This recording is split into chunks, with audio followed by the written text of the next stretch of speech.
নমস্কার, আমি জ্যোতিষ সম্রাট বিনয় শাস্ত্রী। আশা করি ঈশ্বরের কৃপায় আপনারা ভালোই আছেন। আজকে আমার ভিডিওর আলোচ্য বিষয় ভরণী নক্ষত্রকে নিয়ে। যাদের জন্ম নক্ষত্র ভরণী অথবা দুই একটা বা দু তিনটে গ্রহ এই ভরণী নক্ষত্রে আছে, তাদেরও কিন্তু বৈশিষ্ট্য অনেকটা এর মধ্যে পাবেন। মূলত রাশি, লগ্ন বা দুইয়ের অধিক গ্রহ যদি এই নক্ষত্রে থাকে, তাহলে তাদের অনেক প্রেডিকশন এর থেকে আপনারা পাবেন। তাদের বৈশিষ্ট্য কেমন হতে পারে, অর্থাৎ আচার আচরণ, তাদের অর্থনৈতিক ভাগ্য কেমন হতে পারে, তাদের দাম্পত্য জীবন কেমন হতে পারে, এই রকমভাবে নানাবিধ আলোচনা। তো ভরণী নক্ষত্রের অবস্থান কোথায়? না, মেষ রাশির 13°20' থেকে 26°40' এই বিস্তৃতি, এই 13°20' বিস্তৃতি হচ্ছে ভরণী নক্ষত্রে মেষ রাশি। ফলে এর মেষে এই রাশির অধিপতি হচ্ছে মঙ্গল, ভরণী নক্ষত্রের অধিপতি শুক্র, দেবতা যমরাজ। প্রতীক কি? প্রতীকের দুটি প্রতীক আছে, মূলত মাতৃজনী, সঙ্গে আবার অনেকেই বলেন হস্তি বা হাতি। সেটা একটা স্ত্রীকারক নক্ষত্র, রাজসী গুণ সম্পন্ন, নরগণ। এটি রাহুর জন্ম নক্ষত্র, পৃথ্বীতত্ত্ব এবং পুরুষার্থ হচ্ছে অর্থ। এই গেল এর প্রাথমিক পরিচয়। এই নক্ষত্রের প্রাথমিক পরিচয় হচ্ছে এইগুলো। এই নক্ষত্র থেকে আমরা কি কি জানতে পারি, বা এই নক্ষত্রে যাদের জন্ম তাদের ভাগ্য কেমন হবে, তাদের বৈশিষ্ট্য, চারিত্রিক গুণাবলী ইত্যাদি।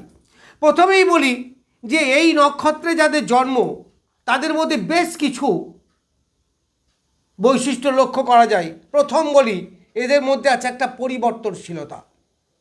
কীরকম পরিবর্তনশীলতা? না, এর অধিপতি হচ্ছে মঙ্গল। ফলে এদের মধ্যে রাগ, জেদ, অহংকার, ঝগড়া করার একটা মানসিকতা অবশ্য সবার মধ্যে থাকবে তা কিন্তু নয়। যদি পীড়িত হয় তবে এইগুলো, যদি পীড়িত না হয়, অর্থাৎ কোনো অশুভ গ্রহ দৃষ্টি যদি না পড়ে এর উপরে, তাহলে কী হবে? এরা সাহসী, সৎ কাজে উদ্যম, এরা এনার্জেটিক। আবার এটা হচ্ছে অধিপতি শুক্র। ফলে কমফর্টেবল লাইফ লিড করা, শৌখিন জীবনযাপন করা, সুন্দর পোশাক আশাকের প্রতি একটা আকর্ষণ, পরিবেশ উন্নত, উন্নত রুচিবোধ এদের মধ্যে থাকে। আবার যদি পীড়িত হয়ে যায় কোনো বাজে বা অশুভ গ্রহ দ্বারা দৃষ্ট বা অশুভ গ্রহের সঙ্গে যদি থাকে, তাহলে এইগুলি আবার ওই যে আমি বলেছি না পরিবর্তন, তাহলে তার মধ্যে কি থাকবে? রুচিশীলতা থাকবে না। তার মধ্যে কি থাকবে? না বাজে নেশা, কোনো নারী সংসর্গ বা অপোজিট সেক্সের প্রতি আকর্ষণ, কোনো পানীয় গ্রহণ করা, নেশা করা, এই রকম করা, বাজে সংসর্গে মেশা, বাজে বন্ধুবান্ধবদের সঙ্গে মেশা, এই দ্বিমুখিতা কিন্তু এদের মধ্যে চরমভাবে থাকে। এই নক্ষত্র পুরুষার্থ, অর্থাৎ এদের মধ্যে অর্থনৈতিক কাঠামোর একটা পরিবর্তন করা, অর্থাৎ অর্থ উপার্জন করা, অর্থকে ভোগ করা, জীবন বিলাসবহুল জীবনযাপন করা, এইসব ইন্টেনশন কিন্তু এদের মধ্যে থাকে। একটা রাজকীয় চালচলনের মধ্যে দিয়ে জীবন অতিবাহিত করা, আর যাকে বলা হয় এক কথায় কমফর্টেবল লাইফ লিড করার একটা প্রবণতা কিন্তু এদের মধ্যে থাকে। এই নক্ষত্রে প্রতীক আমি বলেছি মাতৃজনী।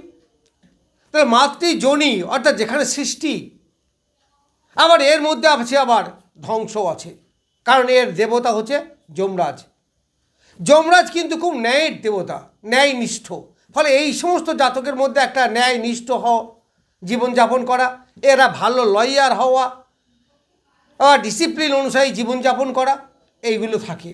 যদি কোনো কারণে পীড়িত হয়, তাহলে দাম্পত্য জীবনের সমস্যা নিয়ে আসে। কীরকম সমস্যা নিয়ে আসবে? না, তাদের বললাম অপোজিট সেক্সের প্রতি আকর্ষণ, তারা তখন বিমুখিতা হবে কোনো কারণে পীড়িত হলে, রাহু দ্বারা পীড়িত হলে, বা কেতু দ্বারা পীড়িত হলে, বা শনি দ্বারা পীড়িত হলে, বা কোনো অশুভ লগ্ন বা হিসাবে অশুভ গ্রহ দ্বারা পীড়িত হলে, এর কি নেশাটাই হয়ে যায় বাজে নেশা। তখন এরা উন্নতির সঙ্গে সঙ্গে অবনতি বা ইনডিসিপ্লাইন লাইফ লিড করতে চাই, যার ফলে কী হয়, ধ্বংসের রাস্তা তৈরি হয়। তাহলে আমি বলেছি যে এর মধ্যে সৃষ্টি ধর্মী আছে, এর মধ্যে আছে রুচিশীলতা, এর মধ্যে আছে উপার্জন করে সৎভাবে জীবনযাপন করার মানসিকতা, এর মধ্যে আছে বিলাসিতা, গান বাজনা, এর মধ্যে আছে মানে কী বলে সুন্দর সাজ পোশাক, এর মধ্যে আছে শৌখিনতা। তাহলে এইগুলোর সঙ্গে সঙ্গে আবার এর বিপরীত জিনিসটাও কিন্তু আসতে পারে। এই নক্ষত্রের জাতকরা কি করতে পারে? এই নক্ষত্রের জাতকরা লাইফ লিড করার সময় এরা নানাভাবে মিশে যায়। নানাভাবে মিশে যায় মানে কখনো কখনো এরা ডিসিশন মেকিংয়ে প্রচণ্ড প্রবলেম সৃষ্টি করে। এরা সঠিক ডিসিশন নিতে পারে না, ফলে বাজে সংসর্গে এরা মিশে যায়। এই নক্ষত্রে রাগ, জেদ, অহংকার এই সমস্ত যথেষ্ট পরিমাণে দেখা যায়। এই নক্ষত্রের মধ্যে আছে অর্থ, এরা প্রচুর অর্থ উপার্জন করে, কিন্তু বাজে সংসর্গে মিশে গেলে সেই উপার্জিত অর্থ নষ্ট করে ফেলে। সেই জন্য এদেরকেই বলা হয় এরা জিরো থেকে হিরো হয়, আবার হিরো থেকে জিরোও কিন্তু হয়। এদের উপার্জিত অর্থ বা উপার্জিত সম্পদ এরা যদি ইউটিলাইজ করতে পারে, তাহলে জীবনে উল্লেখযোগ্যভাবে এরা উন্নতি লাভ করতে পারে। এদের মধ্যে আছে, আমি বলেছি এরা দ্বিমুখী এরা কখনো যৌন সংসর্গ ত্যাগ করে সাধু সন্ন্যাসী হতে পারে। আবার যদি পীড়িত হয়, তাহলে যৌন সংসর্গে এমনভাবে মিশে যাবে যে তাদের উপার্জিত অর্থ, সংসার, বিলাসিতা সব নষ্ট হয়ে যাবে, অর্থাৎ উপার্জিত অর্থ একবারে জিরো হয়ে যাবে। এদের চাহিদা ভীষণ থাকে। চাহিদা মানে কি? নানা রকম চাহিদা, অর্থের চাহিদা,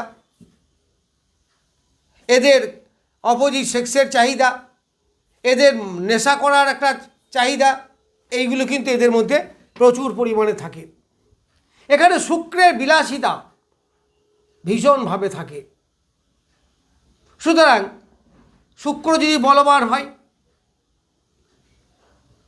বা এই নক্ষত্রে যদি কোনো বলবান গ্রহ বসে থাকে, তাহলে দারুণ ভালো ফল কিন্তু এখান থেকে পাওয়া যায়। এই নক্ষত্রের জাতকরা, আমি বলেছি দেবতা হচ্ছে যমরাজ।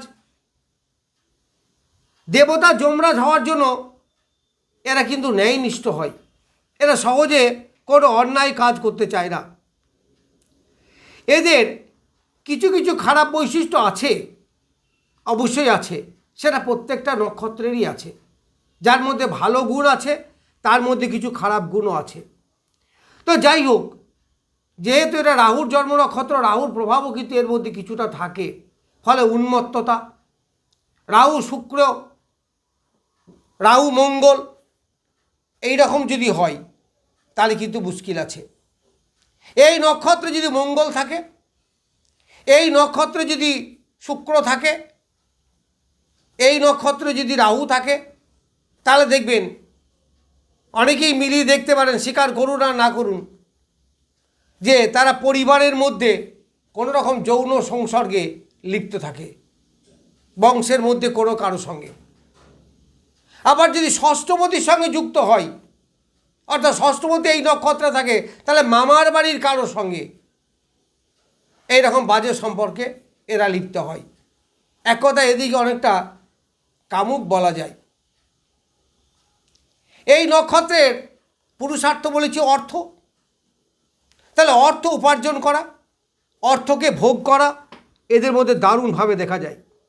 এদের অকস্মাৎ বলে একটা শব্দ এই নক্ষত্রের মধ্যে আছে, যা হঠাৎ ঘটে, আপনি বুঝতেই পারবেন না কখন এই পরিবর্তনটা হলো। হঠাৎ পরিবর্তন এই নক্ষত্রের মধ্যে দেখা যায়। যেমন কোনো বিপদ আসা, আবার যদি উন্নতি হয় তাহলেও দেখবেন চরম উন্নতি। যদি দশমপতি এই নক্ষত্রে থাকে, হঠাৎ দেখবেন কর্মের পরিবর্তন হলো। হঠাৎ যদি চতুর্থ থাকে, তাহলে দেখবেন হঠাৎ বাড়ি ঘর কিনে ফেলেছেন, কোনো ফ্ল্যাট ক্রয় করে ফেলেছেন। আবার যদি নবমপতি থাকে তাহলে পিতার কাছ থেকে হঠাৎ কোনো কিছুর একটা ভালো লাভ এই নক্ষত্রের মধ্যে এইগুলো আপনারা দেখতে পাবেন। এই নক্ষত্র যদি শনি এই নক্ষত্রে থাকে তাহলে ভালো ফল দেয় না। তাহলে দেখবেন তার নিজের পায়ের সমস্যা বা মাতৃদেবীর পায়ের সমস্যা এইগুলো কিন্তু দেখা যায়। যদি চতুর্থপতি এই নক্ষত্রে থাকে তাও কিন্তু এরকম হয়ে থাকে। এরা লড়াই করতে পারে, জীবনে এগিয়ে যাওয়ার জন্য লড়াই করার যথেষ্ট মানসিকতা এদের মধ্যে আছে। এর মধ্যে আমূল পরিবর্তন, নতুন কিছু সৃষ্টি করা। এরা অনেকে লেখালেখি করতে পারে, এদের ভাষা জ্ঞান যথেষ্ট থাকে, এদের রুচিশীল মানসিকতা থাকে। এরা জীবনে উন্নতিও প্রচুর করে, কিন্তু বেশিরভাগ উন্নতি অনেক কারণে এরা নষ্ট করে ফেলে। এই নক্ষত্রের মধ্যে তন্ত্র ক্রিয়া আছে, অর্থাৎ এই নক্ষত্রে যাদের জন্ম তাদের দেখবে তন্ত্রের প্রতি একটা আগ্রহ, অথবা তার উপরে কেউ ব্ল্যাক ম্যাজিক বা তন্ত্র প্রয়োগ করেছে, যেগুলোকে আমরা তুকতাক করি বলি। আবার কেউ বলে ব্ল্যাক ম্যাজিক, কেউ বলে তন্ত্র প্রয়োগ। যাই হোক, এদের উপরে প্রয়োগ হতে পারে, অনেকে এরকম প্রয়োগ করে থাকেন। এদের বিনোদন খুব ভালো লাগে, এরা গান বাজনা ইত্যাদির সঙ্গে যুক্ত থাকে। একাধিক প্রেম এদের মধ্যে আসে। পঞ্চমপতি, সপ্তমপতি, একাদশপতি, দ্বাদশপতি, লগ্নপতি যদি এই নক্ষত্রে থাকে তাহলে একাধিক প্রেম করে বেড়ায়, কিন্তু প্রেমের প্রকাশ হয় না। এদের উন্নতি বা পরিবর্তনের যে এজ বয়স সেটা হচ্ছে 27, 38, 42 এবং 56। এই সমস্ত বয়সে এদের বিরাট পরিবর্তন হয়। এর আর একটা প্রতীক বলেছি আমি হাতি। হাতির মাথা অনেক বড় হয়, এদের দেখে ব্রেন হয় খুব পরিষ্কার পরিচ্ছন্ন এবং অনেক জিনিসকে এরা একসঙ্গে মনে রাখতে পারে। যাই হোক, এইভাবে বললে বহু সময় লেগে যায়। তো যাই হোক, আমি আজকে সংক্ষিপ্তভাবে বললাম, পরবর্তীকালে আরও বিস্তারিত আলোচনা করব। নমস্কার, আজ এই পর্যন্তই।